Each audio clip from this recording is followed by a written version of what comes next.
오늘 예배 가운데 또 말씀 가운데 우리 주님께서 주시는 놀라운 은혜와 사랑으로 흠뻑 젖는 머리부터 발끝까지 그 은혜의 생수로 흠뻑 젖는 시간이 될 수 있기를 우리 주 예수님의 이름으로 간절히 기도하고 또 축원합니다. 저는 지난 한 주 우리 성도님들 사랑과 또 배려, 기도 속에 휴가 잘 다녀왔습니다. 주의 은혜 가운데 잘 충전하고 또 그렇게 돌아오는 시간이었습니다. 어디로 가냐고들 많이 물어보셔서 강원도 쪽으로 올라간다고 이렇게 말씀을 드렸었는데, 확실히 그쪽이 북쪽이긴 북쪽인 것 같더라고요. 충남보다는 좀 시원해요. 올라갔을 때는 시원했다가 또 내려오니까 아직은 덥구나, 또 그런 게 느껴지더라고요. 낮에는 더운데 그래도 밤에 선선한 바람 불면서 에어컨 없이도 다닐만 하겠다 할 만큼 이제 그런 밤은 그렇더라고요. 이제 가을이 이제 오고 있구나라는 걸 좀 느끼는 이제 그런 시간이기도 했습니다. 근데 휴가를 갈 때에는 막 신나서 갔는데 막상 이제 마지막 날 집에 오려니까 그냥 오기가 자꾸 아쉬운 거예요. 그러니까 예정이 없던 곳들을 자꾸 어디를 가볼까 찾게 되더라고요. 그래서 이렇게 강원도 쪽에서 어쨌든 서쪽으로 남쪽으로 조금씩 내려와야 되니까 그렇게 오다가 그 오대산 근처에 있는 월정사라는 절에, 계획한 건 아니었는데 그냥 우연찮게 들어가게 됐어요. 그 근처에 이제 그 전나무 숲 길이 이제 잘 돼 있다고 그래갖고 이제 거기를 들어갔다가 이제 그늘은 조금 걷고 절 구경도 해보자라고 그렇게 들어갔어요. 시설이 좋더라고요. 잘 해놨더라고요. 근데 이제 그 제일 이제 뭐 저도 절은 잘 모르니까 제일 중심에 있는 그 건물 안에서 그 뭔가를 하고 있더라고요. 이제 무슨 뭐 핸드폰 가지고 중계도 하고 뭐 악기도 직접 연주를 하고 막 이제 뭘 해요. 그 옆에 뭔가 하고 이렇게 표지판을 보니까 제사라고 써 있더라고요. 어이가 아니라 아이라고 써 있더라고요. 보통 우리가 제사 드린다 하면은 이제 어이를 생각하잖아요. 그 제자를. 근데 어가 아니고 아이로 돼 있더라고요. 저하고 이제 저희 아내하고는 오탄가 처음에 그랬어요. 근데 절 같은 데서 그런 글씨를 틀릴 것 같진 않고 뭔가 하고 나중에 검색을 해보고 나서야 이제 그 제자가 무슨 제자인지를 알았어요. 이제 어이로 되는 제자는 그 돌아가신 분을 위해서 이렇게 제물 같은 거 올려서 예불을 이제 그 하는 거고, 아이로 된 그거는 이제 돌아가시는 명복을 빌기 위해서 이제 부처에게 예물을 드리는 그 대상이 다르다고 하더라고요. 당시에는 근데 무슨 얘기인지 몰랐어요. 그냥 죽은 사람을 위해서 뭐 이제 그 천도제나 뭐 제사 같은 거 드리는 거겠거니 생각하고 조금 보다가 뭐 관심이 없으니까요. 그냥 저는 먼저 이렇게 입구 쪽으로 나오고 저희 아내랑 아이니도 이제 뒤따라 나오더라고요. 이제 그렇게 뒤따라 나오다가 조금 떨어져서 저희 아내가 그냥 혼잣말처럼 질문인지 혼잣말인지 그런 얘기를 하더라고요. 저 사람들은 뭘 믿는 걸까? 라는 그런 얘기를 하더라고요. 정작 당사자는 기억을 못하는 표정으로 그렇게 있는데 제가 그 질문이, 그 혼잣말이 계속 남더라고요. 여기에 지금 이렇게 모여있는 우리가 말하는 그 믿음과 그 절에 모여 있었던 사람들이 말하는 믿음엔 무슨 차이가 있을까? 그 질문이 거기까지 이어지더라고요. 저에게는 이 믿음이라는 것, 무슨 차이가 있을까? 그 사람들은 뭘 믿는 거고 우리는 또 뭘 믿는 걸까? 딱 4년쯤 전이었던 것 같아요. 21년도 9월 첫째 주부터 한 석 달, 13주 동안, 13주 동안에 제가 믿음에 관하여라는 그 주제를 가지고 이제 시리즈 설교를 했던 게 기억이 나는데, 그때에는 이제 믿음에 대해서 그 시작 그리고 그 과정에 대한 이야기들을 주로 했었거든요. 이번에도 어찌 보면 믿음에 대한 내용일 것 같아요. 근데 이 믿음이 추구하는 바, 믿음이 바라보고 있는 목표, 그러니까 우리가 어떠한 열매를 맺어야 하는가에 대한 내용으로 조금 이제 오늘부터 몇 주 동안 그 내용을 가지고 좀 말씀을 같이 나누어 보려고 합니다. 성경에서 열매라는 걸 되게 중요하게 이야기를 하잖아요. 마태복음 3장에 보면 회개에 합당한 열매를 맺으라 라는 말씀이 나옵니다. 또 예수님께서 포도나무와 가지에 대한 비유 말씀을 하시면서 열매 맺는 것에 대한 중요함을 말씀을 하십니다. 그리고 빌립보서에서도요, 사도 바울은 빌립보 교회 성도들에게 예수 그리스도로 말미암아 의의 열매가 가득해서 하나님께 영광과 찬송이 되기를 원한다라고 기도를 했고요. 그리고 히브리서에서도 의와 평강의 열매를 맺어야 한다라고 그렇게 말씀을 합니다. 열매를 계속 중요하게 우리에게 이야기하십니다. 왜 성경에서 우리에게 열매의 중요성을 계속 강조하실까? 결국 우리가 그 열매를 가지고 하나님 앞에 서야 한다라는 거죠. 우리의 상태를 확인하실 때에, 점검하시고 평가하실 때 세상은 겉으로 드러나는 겉모습, 뭔가 화려한 모습, 꽃 같은 그런 모습을 가지고 평가하지만 하나님께서는 우리를 보실 때에 겉으로 드러나는 겉모습이 아니라 우리의 속에서 어떠한 열매를 맺고 있는가를 가지고 판단하시고 평가하실 거라는 거예요. 예수님께서 마태복음 7장에서 그렇게 말씀하시잖아요. 좋은 나무는 좋은 열매를 맺는 거고 나쁜 나무는 나쁜 열매를 맺는 거. 당연한 말씀을 하셨어요. 열매를 가지고 안다라고 말씀하세요. 그 얘기는 뭐예요? 열매를 가지고 평가를 받는다는 거죠.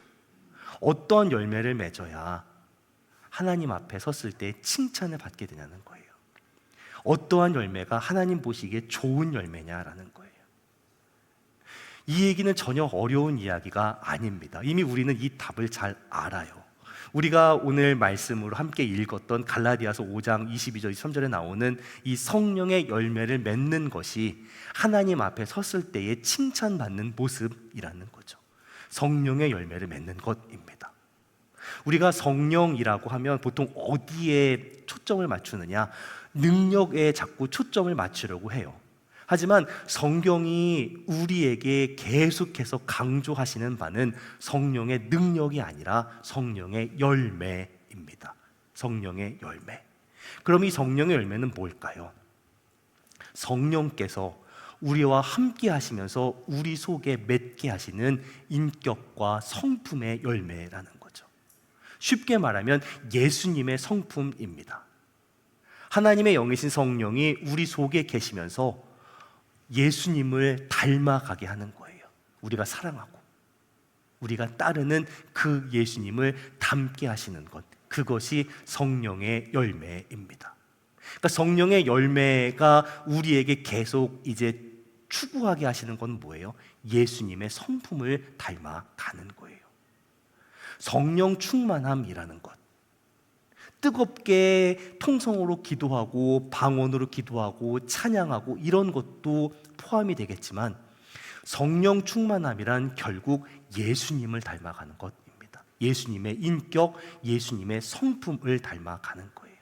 능력이 있냐, 은사가 있냐, 달란트가 있냐, 이걸 가지고 평가하는 게 아니라 성령의 열매는, 진짜 열매는 그 인격과 성품이 예수님을 닮아가는가예요. 교회 안에서 사역을 하고 또 목회를 하면서 그런 능력이 있는 것, 은사가 있는 것 솔직히 좋아요. 그런데 그거보다 더 중요한 것, 반드시 필요한 건 뭐냐? 예수님의 성품을 담는 거예요. 아무리 능력이 많고 아무리 은사가 많다고 해도 그 사람이 손을 대면 안 되는 것들이 다 된다고 해도 그 인격과 성품이 예수님을 닮아가지 못하면 아무 소용이 없는 거예요. 그럼 그 인격과 성품은 어떻게 나타나요? 다른 사람들에게 나타나는 거예요. 나와 함께 동역하고 있는 사람들과의 관계에서 내가 예수님의 모습을 나타내고 있는가? 또 목회자로, 사역자로 성도들을 대할 때에 예수님의 모습으로, 성품으로 대하는가? 그렇지 않고 함부로 막대하고 또 평소 생활하는 것에서 말을 함부로 하고 거짓말하고 함부로 행동한다면 그것은 성령의 열매를 맺는 사람이라고 할 수가 없는 거죠. 예수님께 붙어 있으면 자연스럽게 맺어지는 것이 이 성령의 열매입니다. 다른 말씀을 안 하셨어요. 요한복음 15장에 나오는 그 포도나무 말씀을 잘 생각해 보세요. 여러 번 말씀을 드렸어요. 뭔가를 해야 한다고 말씀하신 적이 없어요.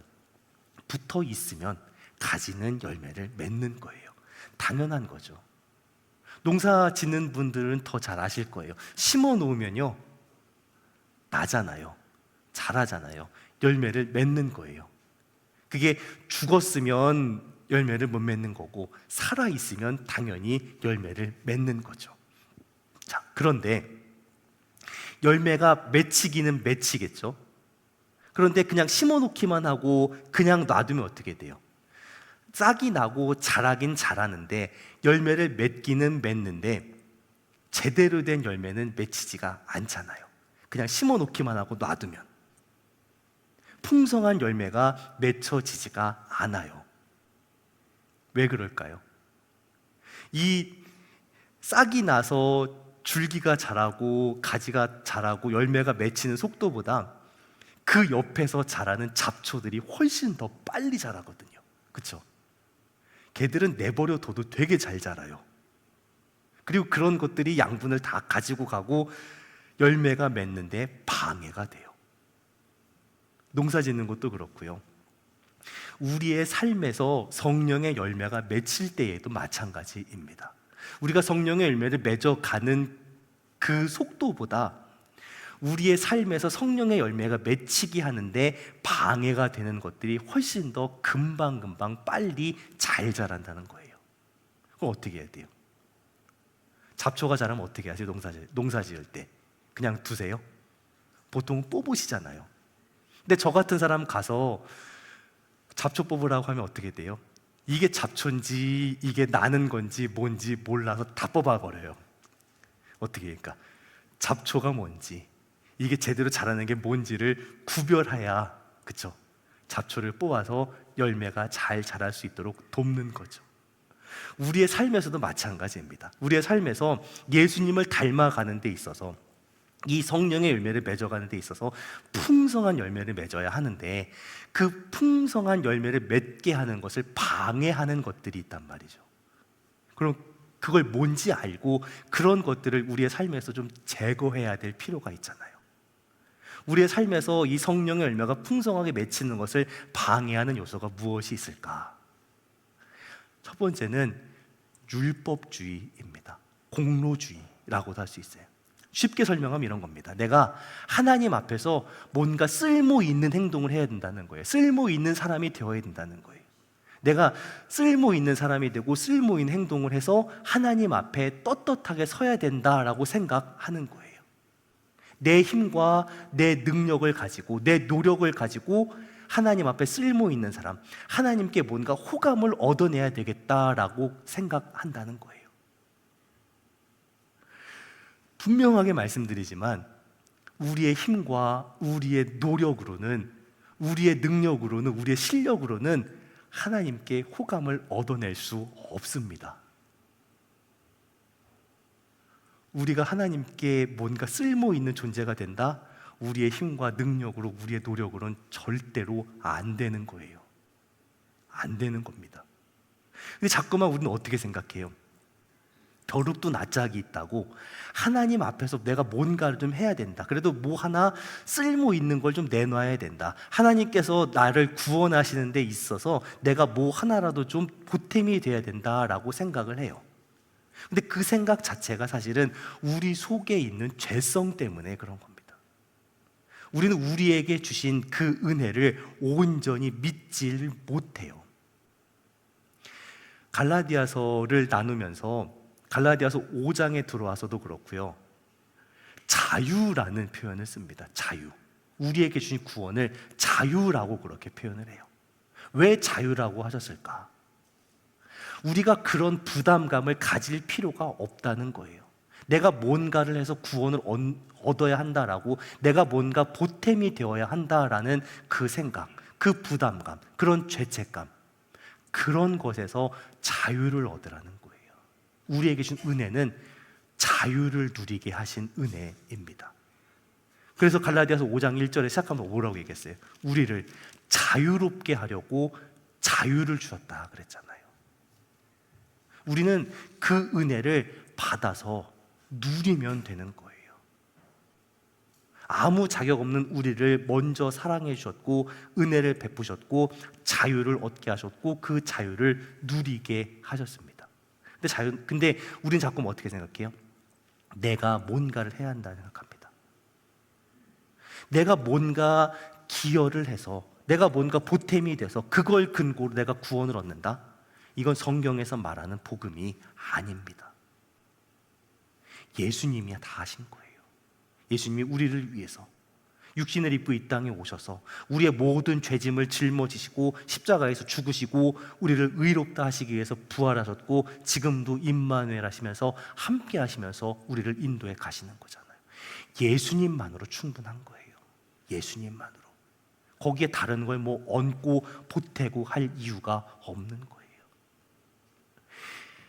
우리를 위해 베풀어 주신 그 완전한 사랑, 그 은혜를 믿고 그냥 따라가면 되는 거예요. 그 자유함을 누리며 살면 되는 거예요. 그게 성령을 따라 살아가는 삶입니다. 그 은혜 안에 진리 위에 굳게 서야 우리의 삶에서 성령의 열매가 풍성하게 맺히는 거예요. 내가 뭔가를 한다고 해서 내가 의로워질까요? 그렇지 않더라고요. 내가 기도 열심히 하고 말씀 많이 읽고 봉사 많이 하고 참 좋아요. 좋은데 내가 열심히 기도하는 것이 늘 어느 쪽으로 가냐면 내가 하나님 앞에 올바로 서 있는 모습 쪽으로 가기보다는 기도 못하는, 봉사 못하는 다른 사람들을 평가하고 정죄하는 쪽으로 훨씬 더 많이 가더라는 거예요. 그저 나는 하나님의 은혜 앞에 있는 거예요. 내가 예수님 믿고 예수님 의지하고 예수님과 함께 동행하면 동행할수록 날마다 나의 모습이 새롭게 되는 거고요. 내 속에서 깨닫게 되는 그 은혜의 깊이가 달라지는 거예요. 내가 한 것이 아니라 그 은혜 앞에 서 있을 때에, 그 은혜 안에 거할 때에 당연하다고 생각했던 것들도 이것조차도 하나님의 은혜였구나라고 고백하게 되는 거죠. 아니, 어떻게 나 같은 사람을 사랑해 주셨는가? 나 같은 사람에게 이 구원의 역사를 시작될 수 있게 하셨는가? 하나님 얼마나 나를 그렇게 오래 참고 기다려 주셨는가? 그런 것들을 더 깊이 경험하고 또 경험하고 더 귀하게 여기며 살아가는 것, 그게 신앙생활이잖아요. 근데 자꾸 우리 어느 쪽으로 가요? 내 속에서 뭔가를 만들어내려고 해요. 내 속에서 뭔가를 만들어내려고 하니까 은혜에 대한 감각을 자꾸만 놓치게 되는 거예요. 율법으로, 공로주의로 자꾸만 흘러가게 되는 거예요. 내가 뭔가를 하려고 하면 할수록 은혜로부터 멀어져요. 은혜를 잃어버려요. 그리고 나도 은혜를 잃어버리고 다른 사람의 은혜도 잃어버리게 만드는 그런 모습으로 가는 거예요. 제가 농사 짓는 비유를 말씀을 드렸잖아요. 농사를 지으면서 잡초를 뽑아야 되는데 자꾸 잡초를 도려 심어요. 갔다가 잡초를 떠다가 심어요. 그리고 그 잡초 뽑는 걸 아쉬워해요. 아니, 왜 아쉬워해요? 잡초는 뽑아서 버리면 그만이지. 그렇잖아요. 근데 잡초를 뽑아서 버리는 건 아까워하지 않는데 내 삶의 성령의 열매가 맺히는 것을 방해하는 이 공로, 율법, 뭔가를 해야 된다, 이 생각은 포기를 못하고 살아요. 열매 맺는데 아무 도움이 안 돼요. 내가 뭔가를 하려고 하는 그 생각은 어떻게 해요? 뽑아서 던져버리셔도 아무 상관이 없어요. 내 삶에 내가 뭔가를 해야 한다, 내 능력으로, 내 노력으로 뭔가 쓸모 있어져야 된다라는 그 생각, 뽑아서 멀리 던지시기를 예수님의 이름으로 축원합니다. 나를 향한 하나님의 은혜와 사랑과 능력의 그 손길은 생각보다 작지 않아요. 허술하지 않아요. 강하게 나를 붙잡으시는 그 은혜의 손길을 기억하면서 그 손길을 붙들고 살아갈 수 있는 우리 홍동의 성도들 다 되시기를 예수님의 이름으로 축원합니다. 또 우리의 삶에서 이 성령의 열매가 풍성하게 맺히게 하는 것을 방해하는 한 가지 요소가 더 있습니다. 그게 뭐냐면 방종이에요. 방종. 하나님께서 우리에게 은혜를 주셨다 그랬잖아요. 그 은혜로 우리에게 자유를 누리게 하셨다라고 그렇게 성경은 이야기하죠. 근데 이 자유를 오해하고 잘못 사용해요. 많은 성도들이 그렇습니다. 이 은혜로 주신 자유를 어떻게 착각하느냐? 내 마음대로 해도 된다라고 착각하는 거예요. 내 마음대로, 내 생각대로, 내 중심대로 해도 된다라고 그렇게 착각하는 거예요. 우리는 다 죄악 가운데 태어난 존재들이기 때문에 다 내가 중심입니다. 내가 중심인데 어떤 모습으로 그 내가 중심이 되느냐? 어린아이 같은 모습을 보여요. 어린아이는 어떠냐? 그냥 정신없습니다. 뭐가 맞는 건지, 뭐가 틀린 건지, 뭐가 예의 바른 건지, 뭐가 질서가 있는 건지 생각을 안 해요. 그리고 내가 뭘 잘못하고 있는지 몰라요. 그런 모습으로 천방지축입니다. 또 어떠한 모습이냐? 조금 자라서 겉으로 보기에는 예의가 좀 있고 질서가 있는 것 같은데 같이 이야기를 하다 보면 그 속에 내가 중심이 되는, 나만 특별하다라는 그런 생각을 가지고 있는 모습들도 있어요. 그러니까 믿음이 있는 것 같지만 말하는 것, 행동하는 것에서 내 중심인 것들이 고스란히 드러나고 있는 거죠. 성경은 우리에게 주신, 은혜로 주신 그 자유를 다른 사람들을 사랑하는 것, 다른 사람들을 섬기는 것으로 쓰라고 그렇게 말씀을 하십니다. 나 중심으로 쓰라는 게 아니에요. 그렇죠? 그런데 주님께서 그렇게 은혜로 주신 그 자유를 나만 위해서 사용을 해버리면요, 어떻게 돼요? 성령의 열매는 제대로 맺힐 수가 없는 거예요.